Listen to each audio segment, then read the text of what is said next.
Hi, my name is Sara Dickinson, and I'm from the Art Gallery of Hamilton, and you may remember my friend Bean, and this is our newest addition to our family.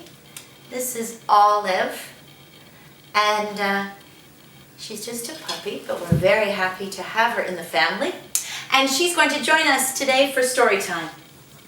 And today we're going to be reading Niko Draws a Feeling by Raczka, illustrated by Simone Shin, published by Carol Rhoda Books, Minneapolis.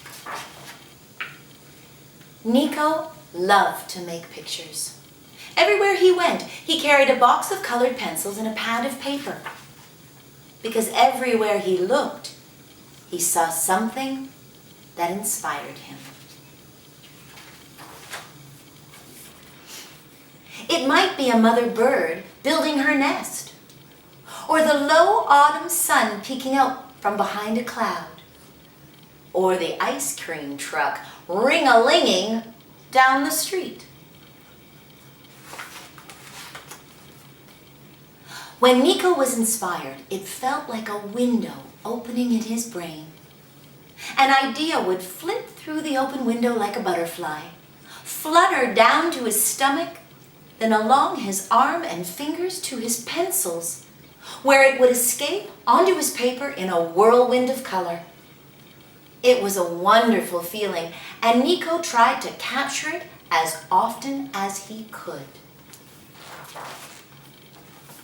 Sometimes he showed his pictures to his friends. "What is it?" one of them would ask. "It's the ring-a-ling of the ice cream truck," Niko would answer. It doesn't look like an ice cream truck to me," someone else would say. "It's not the ice cream truck," Niko would explain. "It's the ring-a-ling." "Where's the bell?" "It's not the bell, it's the ring-a-ling." "I don't get it." Sometimes he showed his picture to his parents. "Oh, what is it?" his mom would ask. "It's the warmth of the sun on my face," Niko would answer. "I don't see the sun," his dad would say.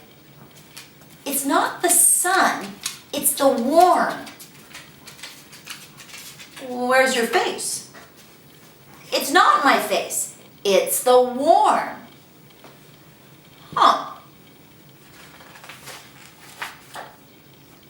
Once he showed a picture to his teacher, Miss Reed. "What is it?" Miss Reed asked. "It's the hard work of a mother robin building her nest," Niko answered. "Where's the robin?" "It's not a robin, it's her hard work."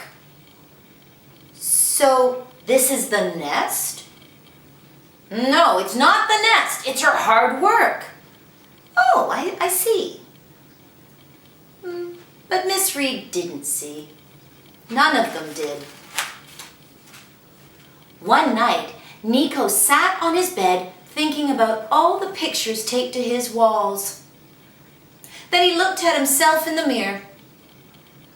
He was inspired to make another picture. Only this one he taped to the back of his door where no one else could see it. The next day, Niko was heading out with his paper and pencils when he noticed a moving truck next door and a girl about his age. "Hi," said the girl. "I'm Iris."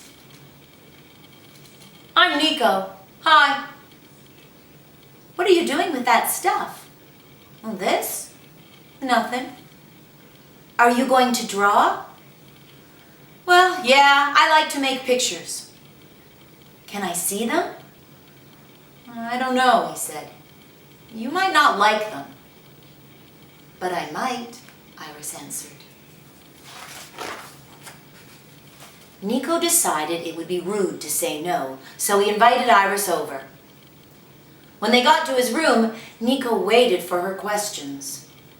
But she just looked and looked. Finally, after looking at every picture in the room, Iris discovered the one behind the door.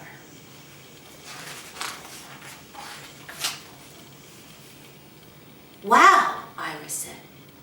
"What?" asked Niko. "You must have been sad when you made this picture." "How do you know?" Iris thought. "It looks like how I feel, you know, sad because I had to move." Suddenly, Niko felt a window opening in his brain. "Can I make a picture for you?" asked Niko. "For me?" "Sure," said Iris. Like a butterfly, an idea flitted through the open window, fluttered down to his stomach, then along his arm and fingers to his colored pencils, where it escaped onto his paper in a whirlwind of color. When he was finished, he handed the picture to Iris. This time, Niko asked the question, "What is it?" Iris looked at the picture for a long time without saying a word. At last, she looked up at Niko. "I'm not sure exactly, but it makes me feel like I made a new friend."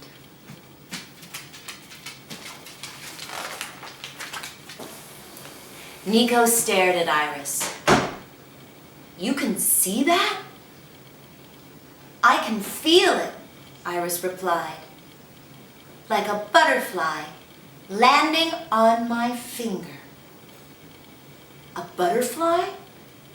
asked Niko. "I know, it sounds weird." Niko smiled. "Not to me."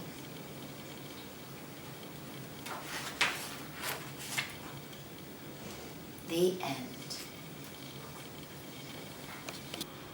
I hope you enjoyed our story. I'm very happy that Niko was able to find a friend who understood his creativity. He was quite frustrated that so many people didn't understand his pictures.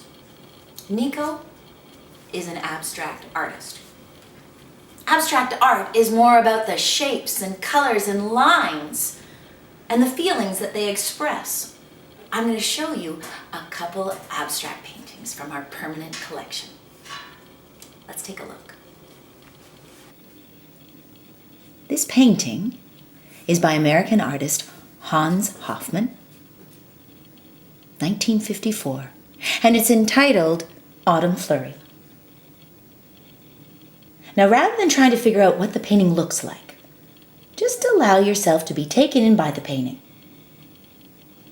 See what emotions and sensations it stirs. Our second painting is by Canadian artist William Ronald, called Ancient Sky. Now it's interesting, William Ronald studied for 6 months with Hans Hofmann. What do you see in this painting? What shapes, colors, and lines do you see? How does it make you feel? If you'd like to make your own abstract art, you might like to join Tyler Van Holst for Storytime Art on Thursday at 2:30 p.m. Thanks for joining us. We'll see you next week.